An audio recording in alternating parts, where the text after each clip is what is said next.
à igreja de Corinto, a primeira carta do apóstolo Paulo à igreja de Corinto, capítulo 5, nós vamos ler dos versos 1 até o verso 8. Continuidade da exposição da primeira carta de Paulo aos Coríntios, capítulo 5, nós vamos ler do verso 1 até o verso 8. Geralmente se ouve que há entre vós imoralidade, e imoralidade tal, como nem mesmo entre os gentios, isto é, haver quem se atreva a possuir a mulher de seu próprio pai. E contudo andais vós ensoberbecidos, e não chegastes a lamentar, para que fosse tirado do vosso meio quem tamanho traje praticou.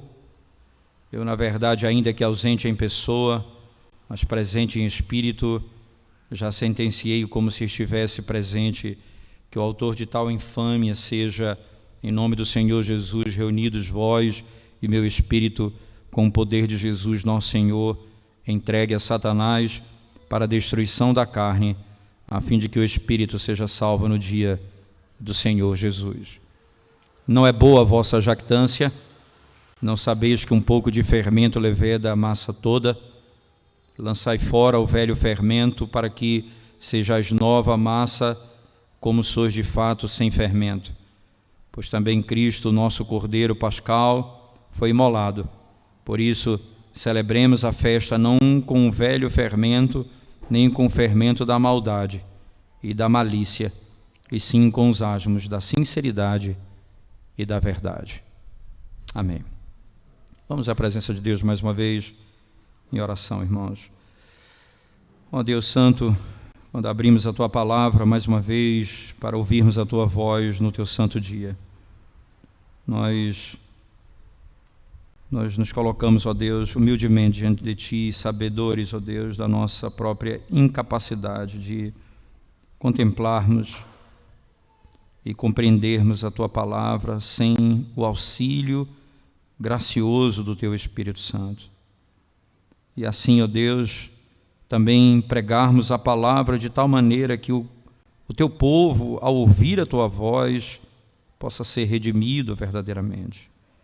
Abençoa-nos pelo poder que há em Ti, pela misericórdia que encontramos no Senhor.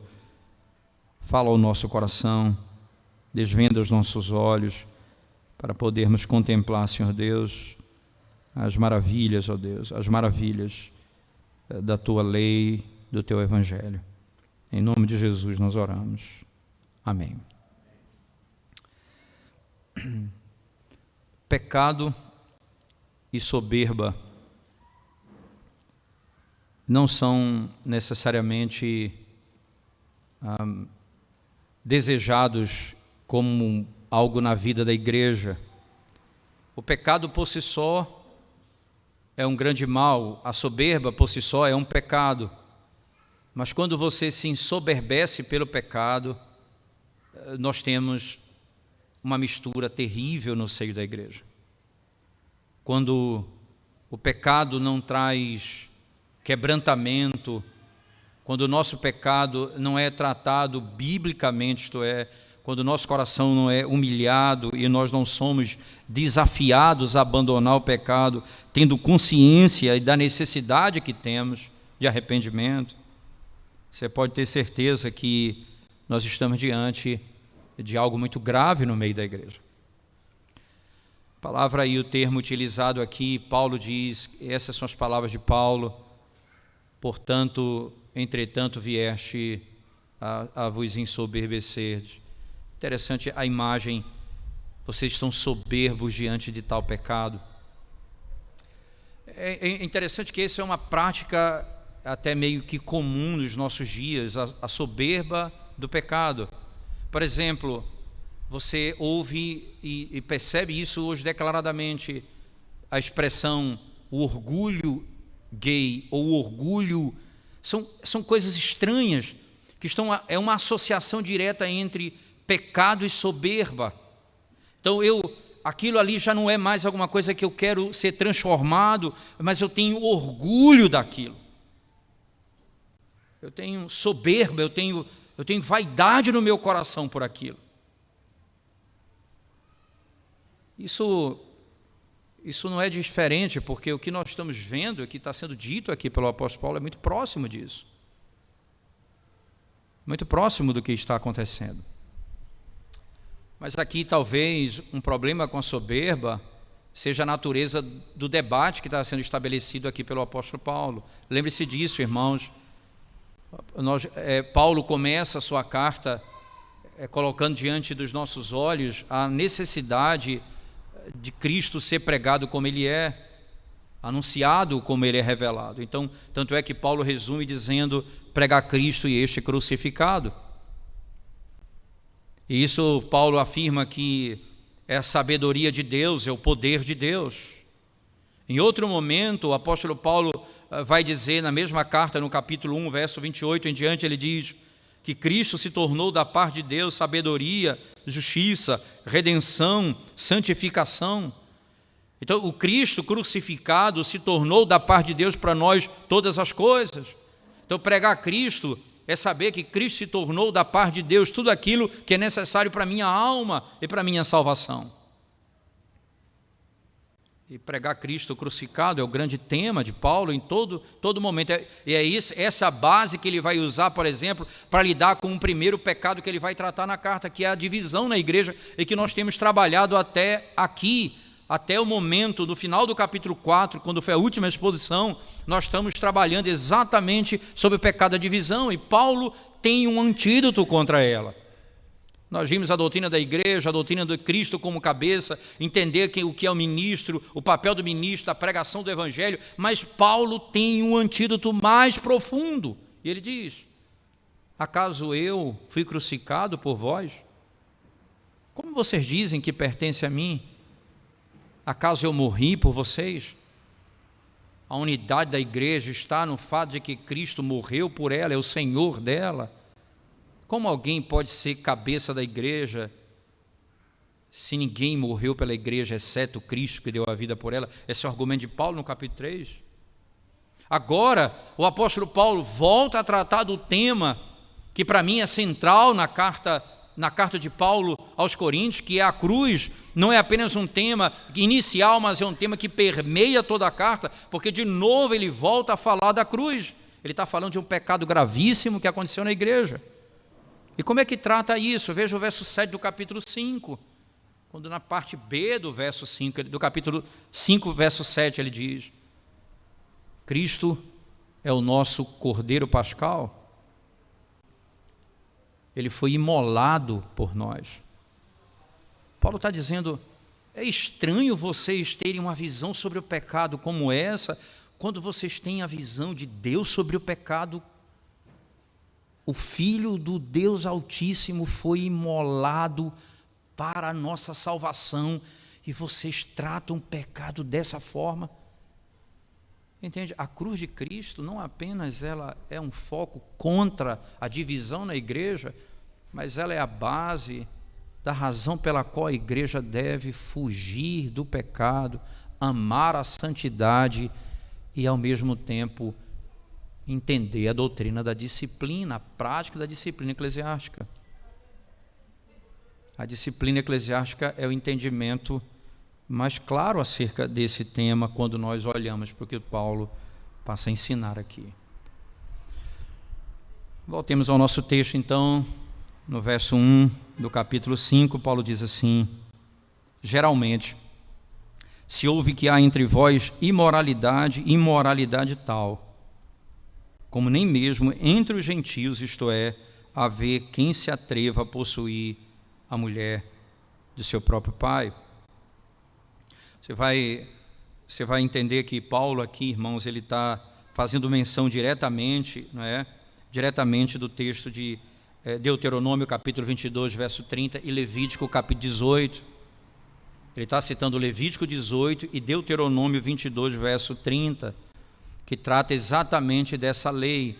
Se um homem se deitar com a mulher de seu pai, ele é morto. Entenda, abra sua Bíblia lá comigo, Deuteronômio 22, verso 30, ele diz assim, olha, nenhum homem tomará sua madrasta e não profanará o leite de seu pai, verso 30. Em Levítico 18, né, você vai encontrar 18, verso 8, Vamos lá, Levítico 18, verso 8, também ele diz assim: não descobrirás a nudez da mulher de teu pai, é nudez de teu pai. A nudez da tua irmã, filha de teu pai ou filha de tua irmã, nascida em casa ou fora de casa, a sua nudez não descobrirás. E aqui é a lei de Deus claramente, e dentro dessa ordem, o princípio é, ele deve morrer, a pena é capital, a pena de morte aqui, para esse pecado, como ele está aqui no verso 8, de Levítico capítulo 18, a nudez não pode ser descoberta. E entenda que isso aqui é um eufemismo, a nudez aqui passa a ser literalmente aquilo que Paulo está afirmando ali no texto de Coríntios. Deitar-se com a mulher é descobrir a nudez. Em outras palavras, o que ele fez ali foi algo que é chamado no texto de imoralidade. A palavra porneia é fornicação, algo que pode estar associado, dependendo do contexto, a um incesto ou coisa dessa natureza. Não que o mundo não conheça isso, mas ele diz até o mundo, quando vê isso, se assusta. Então na igreja tem um caso, não era para existir caso nenhum desse, porque isso é próprio do mundo. Até o mundo se assusta com isso. Mas é interessante você notar ainda, irmãos, que o mundo ele se assusta com isso, entretanto, você vai perceber a tendência maliciosa dos homens em tentar tratar desse tipo de coisa como algo normal, para que daqui a pouco se torne orgulho.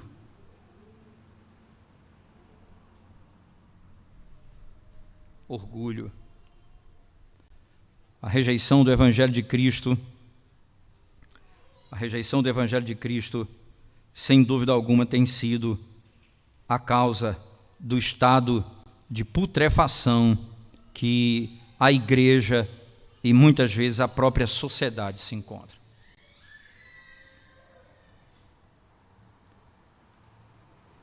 Geralmente se ouve que há entre vós imoralidade tal, como nem mesmo entre os gentios.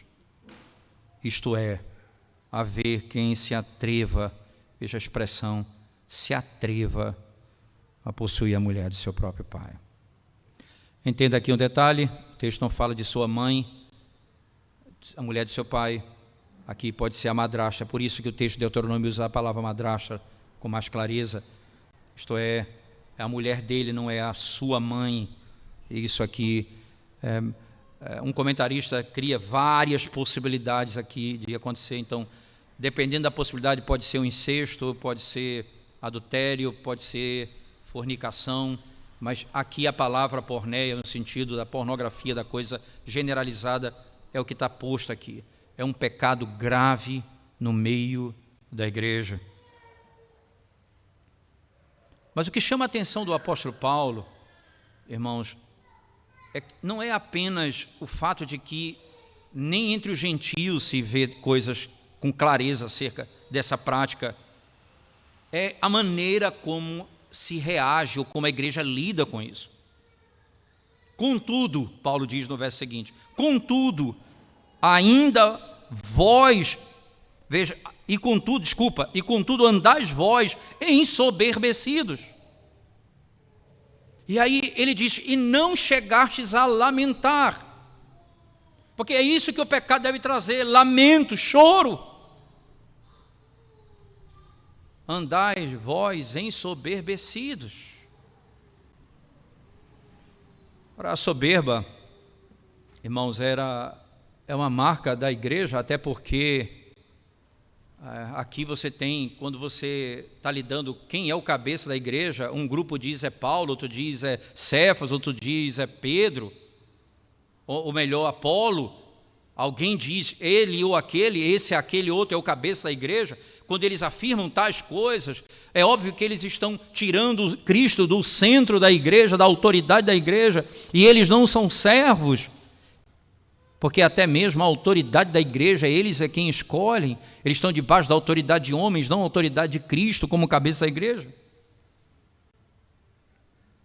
A soberba é uma marca dessa igreja. Paulo vai falar isso em outro momento, acerca dos dons espirituais, eles buscam dons para serem vistos. não para servir ao Senhor e à igreja, para serem notados.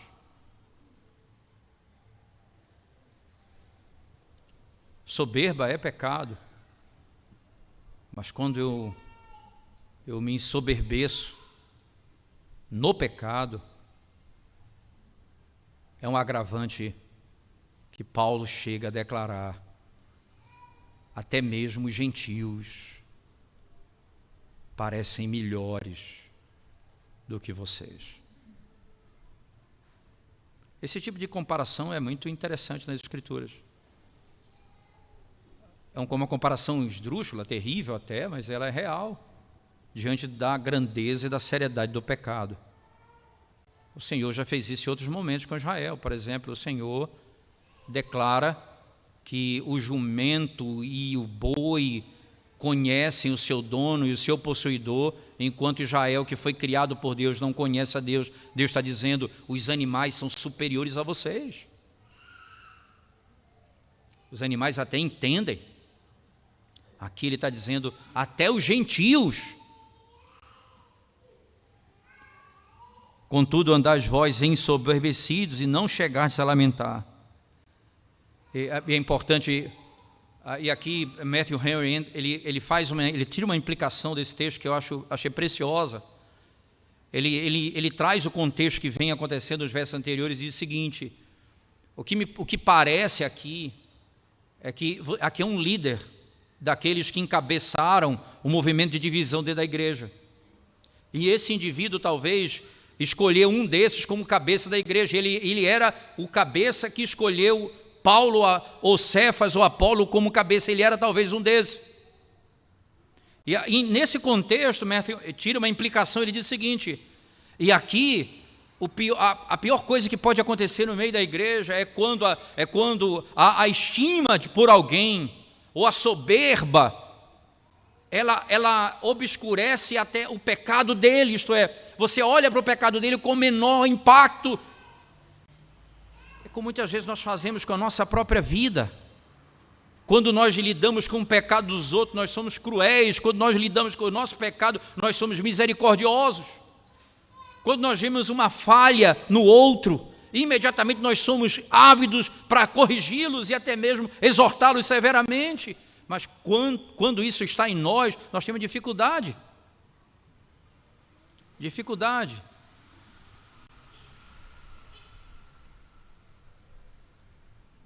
Porque é sempre bom esse exercício espiritual na nossa vida, irmãos. Quando você perceber o pecado de alguém, até mesmo um grosseiro, avalie sua vida e veja em que aspecto da sua vida você comete um pecado igual a esse. Não é difícil encontrar. Como em algum aspecto, no pensamento, nas ideias, e você age como se fosse perfeito. Interessante aqui, nesse contexto, o contrário disso é que Matthew Henry diz: o que provavelmente está acontecendo aqui é isso. Esses irmãos, esse indivíduo aqui particularmente, ele entende que esse indivíduo aqui é um cabeça desse movimento divisionista. Eles olham para ele, talvez os dons que ele tenha, talvez a habilidade que ele tenha, eles encobrem o pecado dele. E ele diz assim: contudo andais vós ensoberbecidos e não chegastes a lamentar, para que fosse tirado do vosso meio quem tamanho traje praticou. Para que ele fosse tirado do vosso meio. E esse era o pecado, irmãos, que não era um pecado velado. Velado entende, é pecado em que apenas aquele que pecou e parte da liderança sabe. Não é esse pecado. Aqui é um pecado público. Esse pecado é conhecido de todos.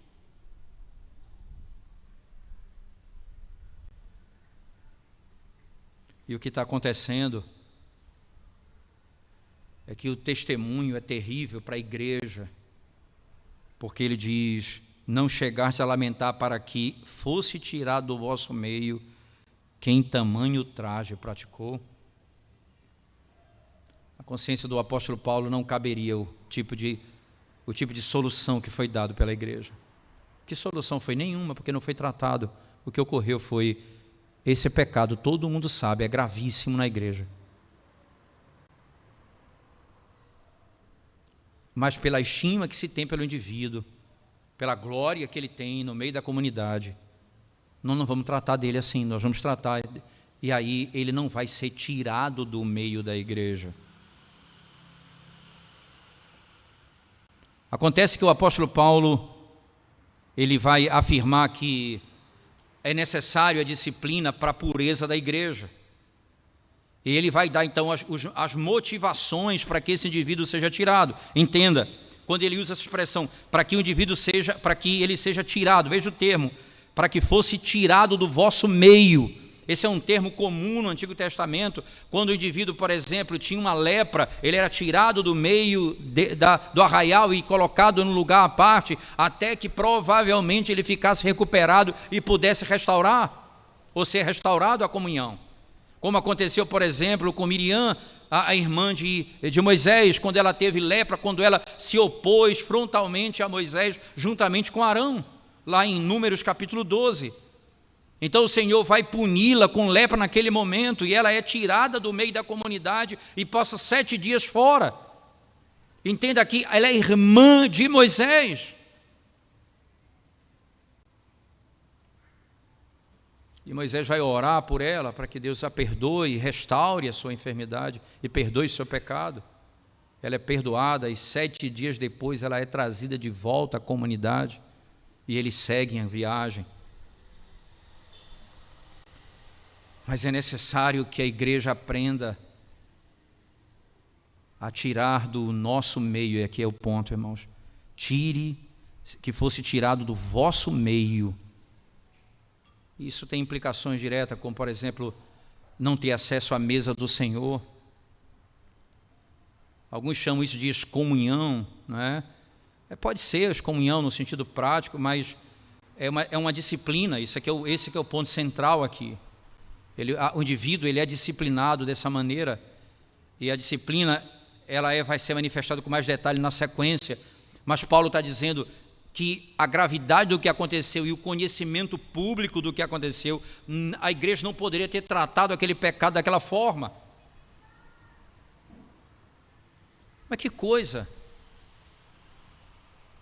Hoje em dia a gente se orgulha, que é outra maneira do orgulho na igreja. A gente se orgulha, e tem igreja que tem essa prática, diz assim: na nossa igreja nós nos orgulhamos de ter os pecadores conosco. Sim, se não tiver, não tem igreja, porque todos nós somos pecadores, não há como fugir dessa realidade. Porque se não tiver pecador na igreja, você pode ter certeza que você está no céu. Mas não é nesse sentido que nós estamos tratando. O pecador aqui é quando a igreja se orgulha ao dizer: nós não disciplinamos ninguém, porque isso aqui é um hospital e nós tratamos os nossos doentes. Paulo disse: isso é soberba. Vocês não lamentaram pela gravidade desse pecado no meio da igreja. E esse indivíduo continuou tendo acesso à mesa do Senhor, e a igreja toda sabendo da gravidade do pecado que ele cometeu.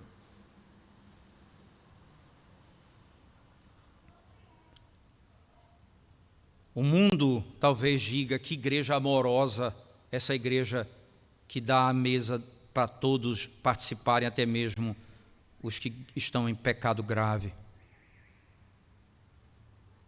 Deus vai dizer: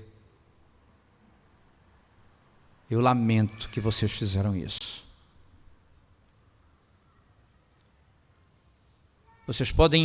A igreja pode até ter o apoio do mundo, mas nunca terá o apoio de Deus.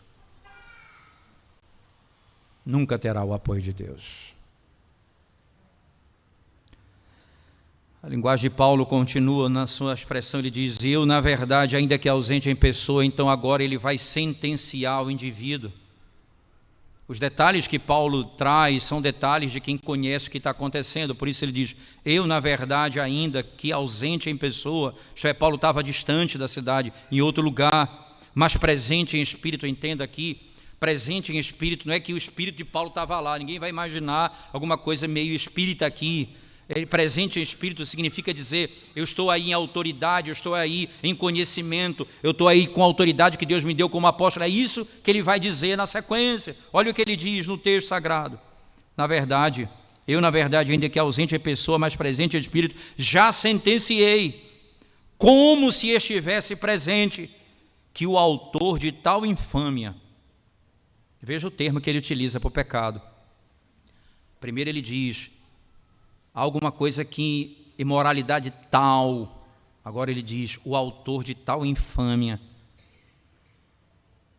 O autor de tal infâmia, seja em nome do Senhor Jesus, reunidos vós e o meu espírito, com o poder de Jesus nosso Senhor, entregue a Satanás para a destruição da carne, a fim de que o espírito seja salvo no dia do Senhor Jesus. Qual é a autoridade da disciplina? Paulo era um apóstolo da igreja e, por ser apóstolo, ele tem autoridade, mas a autoridade dele é dada por Cristo. Ele diz: em nome do Senhor Jesus Cristo. A igreja de Cristo. A tese de Paulo é: eu não sou o cabeça, nem Apolo, nem Pedro. Cristo é o cabeça da igreja. E quando nós exercemos a autoridade da igreja, nós exercemos a autoridade no poder e no nome de Cristo. Não é autoridade pessoal, é autoridade que foi declarada. E segundo os parâmetros da Escritura, é assim que deve acontecer.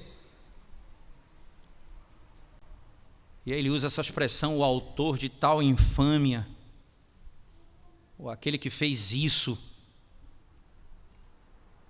teve pecado e requinte de iniquidade em tudo isso. E aí Paulo diz: reunidos vós e o meu espírito com o poder de nosso Senhor.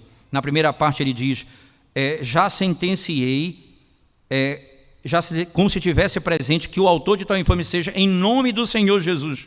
Depois, reunidos vós e o meu espírito com o poder de Jesus. É no nome dele e no poder dele que nós exercemos autoridade, o poder da chave, o poder de fechar e de abrir, o poder de dar acesso à mesa e de restringir o acesso à mesa, segundo as Escrituras sagradas. Nós estávamos ouvindo um grupo de irmãos que desejam ser recebidos como membros da igreja depois de concluírem a classe de catecúmenos. E na introdução foi exatamente isso que eu disse: esse é o momento que você precisa entender. É singular quando a igreja está sendo reunida com um conselho para poder lhe dar acesso à mesa do Senhor, a membresia. Esse é um ponto central. Da mesma forma, na disciplina, é o conselho que vai fechar o acesso. Em nome do Senhor Jesus, no poder dele, para o bem da igreja. Por que Paulo faz isso, irmãos? Para que fique claro que a autoridade de Paulo vem do Senhor Jesus Cristo, a autoridade sobre a igreja de Cristo, não dele. Porque se ele diz: eu faço isso em meu nome, tudo aquilo que ele disse caía por terra. Ele diz: no poder e no nome de Jesus Cristo, porque ele é o cabeça da igreja. Agora, para que ele faz isso? Qual a intenção da disciplina? É para o bem do faltoso e para a purificação da igreja. Primeiro, você vai entender por que o bem do faltoso está em jogo aqui. Paulo disse: entregue a Satanás para a destruição da carne, a fim de que o espírito seja salvo no dia do Senhor Jesus. Irmãos, deixá-lo no pecado era entregá-lo à destruição eterna. Entregá-lo a Satanás representava a chance da salvação. Vê que coisa impressionante. Porque há mais iniquidade no pecado do que no diabo. Há mais iniquidade num único pecado do que no inferno. Porque no inferno você verá a ira de Deus se manifestando. O pecado não há, porque Deus não coloca a mão no pecado. O pecado é inimigo de Deus, ele quer destruir Deus, a igreja do Senhor. Assim como o diabo também, só que nesse caso, entenda, o corpo é entregue ao diabo. Ele vai sofrer danos no corpo, ele vai ser afligido, provavelmente com enfermidade no corpo, sofrimento na vida, para que a alma, o espírito dele, a alma dele seja salva no último dia, para que ele se arrependa dos seus pecados. Irmãos, ele é tirado da mesa do Senhor. Ele é tirado da mesa do Senhor e entregue a Satanás. Isso é um ato público, irmãos. Isso não é um ato velado, isso é um ato público. Eu, juntamente convosco, no poder de Cristo, nós faremos isso diante de toda a igreja. Não é para a humilhação do indivíduo, é para a pureza da igreja e para o bem do faltoso. Você sabe quando a Bíblia diz assim nas Escrituras, lá em alguns textos dos Salmos, ele diz, e Paulo escrevendo aos Romanos diz isso também, ele diz que Deus os entregou às suas paixões.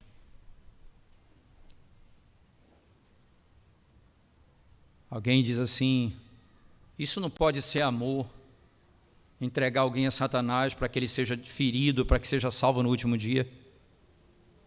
Aí você diz, para mim que amor é entregar o indivíduo ao pecado. Se você vai deixá-lo no pecado, você entregou a condenação eterna. Quando Deus entrega alguém ao seu próprio coração, é uma das coisas que nós fazemos quando oramos a Deus, um dos pedidos que fazemos a Deus constantemente é: Senhor, não nos entregue as nossas próprias paixões, não nos deixe viver segundo os nossos próprios pensamentos, não nos deixe viver segundo as paixões do nosso próprio coração.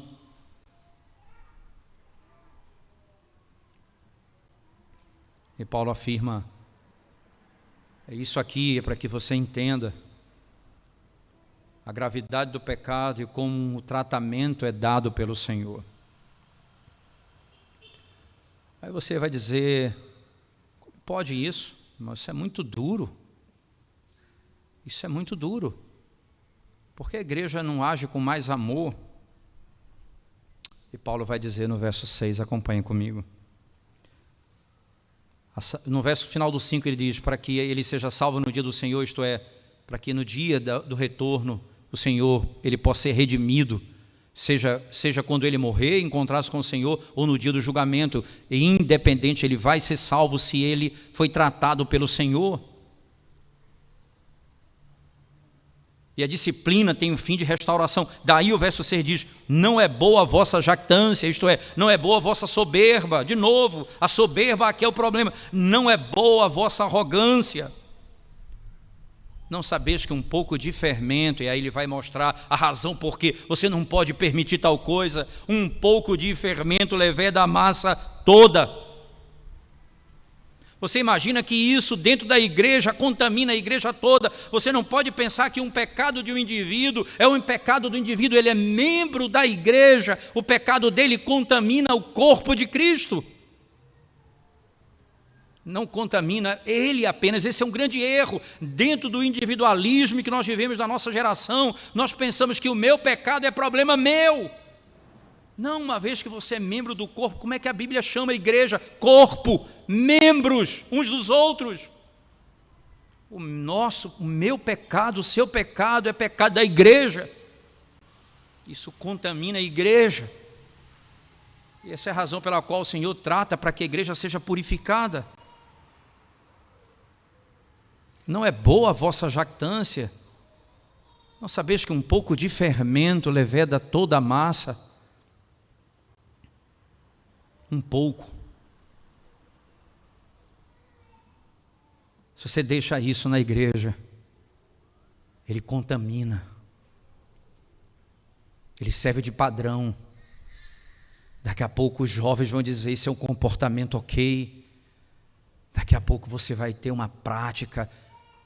E a igreja é plenamente contaminada por tal pecado.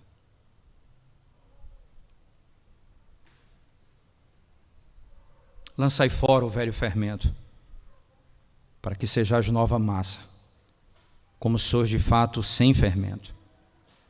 Pois também Cristo, o nosso Cordeiro Pascal, foi imolado. O nosso Cordeiro Pascal foi imolado. E aí você tem uma conjunção, uma partícula bem clara, explicativa. Por isso, porque ele foi imolado, por isso, celebremos a festa não com o velho fermento, nem com o fermento da maldade e da malícia, e sim com os asmos da sinceridade e da verdade. Porque Cristo, Cordeiro Pascal, foi imolado. E aí Paulo vai trazer à memória, irmãos, o fundamento da nossa libertação da escravidão do pecado. Cristo, nosso Cordeiro Pascal. Você voltar comigo lá para Êxodo, no capítulo 12, por favor, eu queria que você abrisse sua Bíblia comigo. É quando nesse contexto é instituída a Páscoa. Êxodo capítulo 12.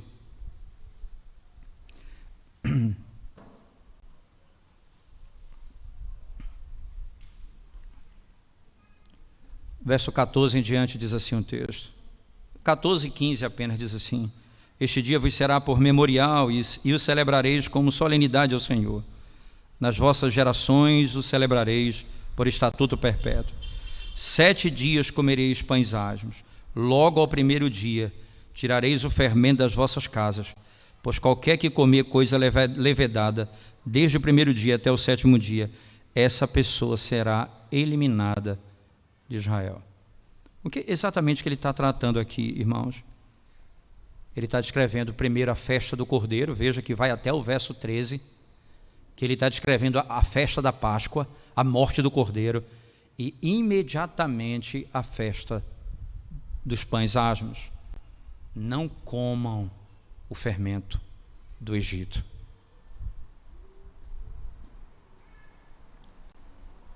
A expressão que é utilizada por fermento, entenda que pão sem fermento, pão levedado, que é, e depois ou pão sem fermento, que é a expressão, os pães asmos, utilizado também no texto sagrado. Isso é imediatamente após o sacrifício do Cordeiro, que é executado no início do capítulo 12, e logo depois eles são libertos do cativeiro. O Senhor está dizendo, assim que o Cordeiro for morto, vocês vão celebrar a festa dos pães asmos. E aqui Paulo, de novo, volta para o texto de Corinto, ele vai usar a mesma ordem utilizada no texto lá de Êxodo, e a ordem é a seguinte, volte comigo lá para 1 Coríntios 5, por favor, onde Paulo diz assim, no verso 8, não é? Melhor, no 7, lançai fora o velho fermento, para que sejais nova massa, como sois de fato sem fermento, pois também Cristo, nosso Cordeiro Pascal, foi imolado, por isso celebraremos a festa, não com o velho fermento, nem com o fermento da maldade e da malícia. É importante notar, irmãos, que a palavra aqui, maldade e malícia, quando é usada, essa expressão maldade ou malícia, ela se refere, quando usada com um artigo definido, aquele que é chamado de maligno, que é o próprio Satanás. o fermento da maldade e da malícia, o fermento do ódio, o fermento da iniquidade, o fermento da falta de verdade, o fermento do engano, o fermento que dissuade, que leva o indivíduo a não saber o que é a verdade, que confunde. Porque é isso que é dito de Satanás. Vós sois mentirosos, Jesus disse a Israel, a alguns dos judeus em João 8. Vós sois mentirosos, assim como o vosso pai é mentiroso. Vocês na realidade replicam o que o vosso pai replica. Vocês são filhos do diabo. E o diabo, ele é mentiroso e assassino desde o princípio. A maldade está nele, o engano está nele. Ele chega para Eva e maliciosamente distorce a verdade. Maliciosamente.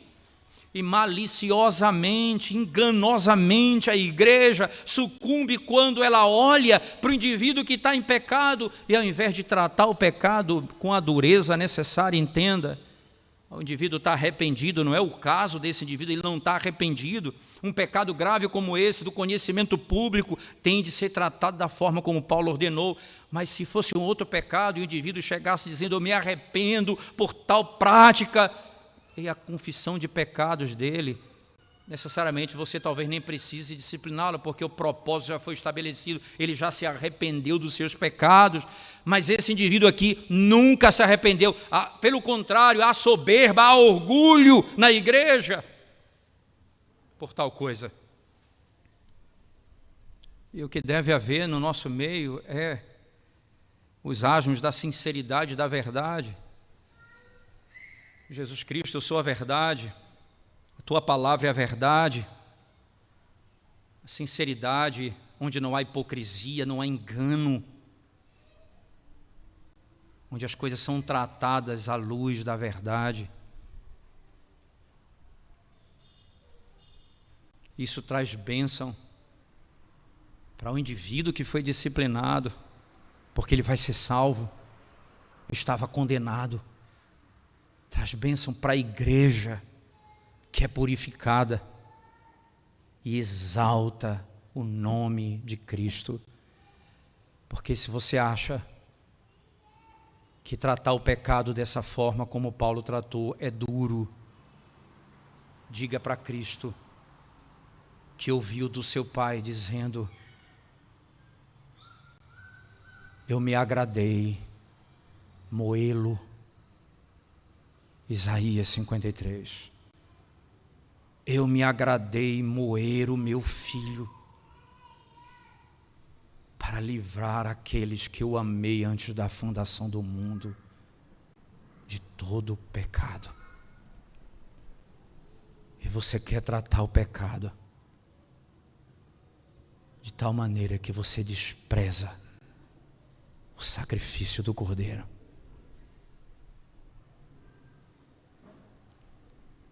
Paulo diz: Cristo é o nosso Cordeiro Pascal.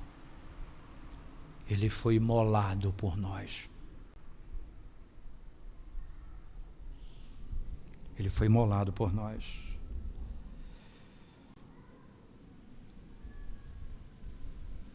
Não pode haver orgulho. Era para haver lamento. Não era para ter autoestima, era para ter humilhação. Se a pureza da igreja é o que nós buscamos,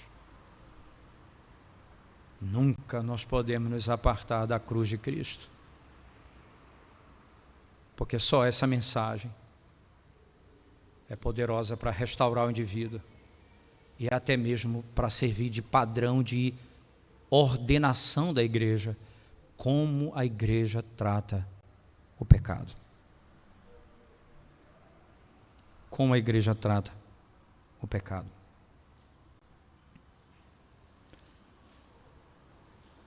Certamente, quando nós lidamos com um texto como esse, o nosso coração passa a vasculhar a nossa própria fraqueza e o nosso próprio pensamento vai profundo no nosso ser e nós começamos a imaginar e pensar nos nossos próprios pecados. Isso é uma oportunidade preciosa, irmãos. Você se orgulha ou lamenta pelos seus pecados?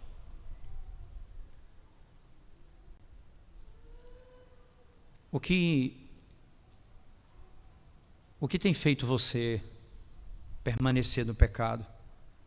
É uma visão pequena da obra da redenção, do que Deus em Cristo fez para nos livrar do pecado. Como você vê a disciplina na igreja? Você acha que é desnecessário? É falta de amor? Como nós podemos entender? Ao final de tudo, o final foi feliz. Provavelmente esse jovem ou esse cidadão foi restaurado, provavelmente. Alguns estudiosos acreditam que na segunda carta de Paulo aos Coríntios, no capítulo 2, verso 5, acompanhe o texto comigo, por favor. Segunda carta de Paulo aos Coríntios, capítulo 2, verso 5, ele diz assim: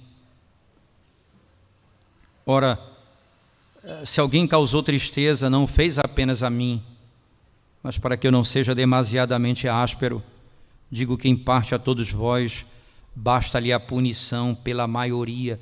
Entende, irmãos, aqui a punição que foi feita em público diante da igreja, porque era o pecado público, de modo que deveis, pelo contrário, perdoar-lhe e confortá-lo, para que não seja o mesmo consumido por excessiva tristeza. Vocês não se lamentavam nem choravam. Agora o efeito foi extraordinário. A profunda tristeza consola aqueles que se arrependeram dos seus pecados. Não os destrua, não pise no pescoço daquele que já está caído, socorra-o. E ele diz: pelo que vos rogo, que confirmeis para com ele o vosso amor, e foi por isso que também vos escrevi, para ter prova de que em tudo sois obedientes. A quem perdoais alguma coisa, também eu perdoo, porque de fato o que tenho perdoado, se alguma coisa tenho perdoado, por causa de vós o fiz, na presença de Cristo, para que Satanás não alcance vantagem sobre nós, pois não lhe ignoramos os desígnios. Ele foi entregue a Satanás, mas não entregue a Satanás o cuidado, a tua misericórdia, o teu amor para com o teu próximo. Não permita que teu coração se inflame de tal maneira que você se torne um juiz destruidor do outro, mas socorre-o. E aí veja agora, ele diz, para que Satanás não alcance vantagem sobre nós. A disciplina, ela trouxe bem, ela fez o bem para o faltoso. Ela purificou a igreja. Ela glorificou a Cristo. E ela edificou a igreja do Senhor, que agora aprendeu a lidar, não só com a disciplina, mas com a restauração do faltoso. É por isso que Paulo não podia pregar outro evangelho, senão Cristo e este crucificado. Se Paulo não podia pregar outro, o que eu pregarei? Senão Cristo e este crucificado. Vamos curvar nossa cabeça e vamos orar ao Senhor mais uma vez. Nós te damos graças, ó Senhor bendito, porque podemos ouvir a Tua voz ao final do Teu santo dia, no culto da tarde. Abençoa e edifica a Tua igreja nessa noite. Glorifica o Teu nome no nosso meio. Traz santificação, restauração, para que a Tua igreja, Senhor Deus, possa viver em santidade. E o Teu nome, Senhor Jesus, seja exaltado no nosso meio. É o que nós te pedimos, pelo amor do Teu nome. Amém, Senhor Deus.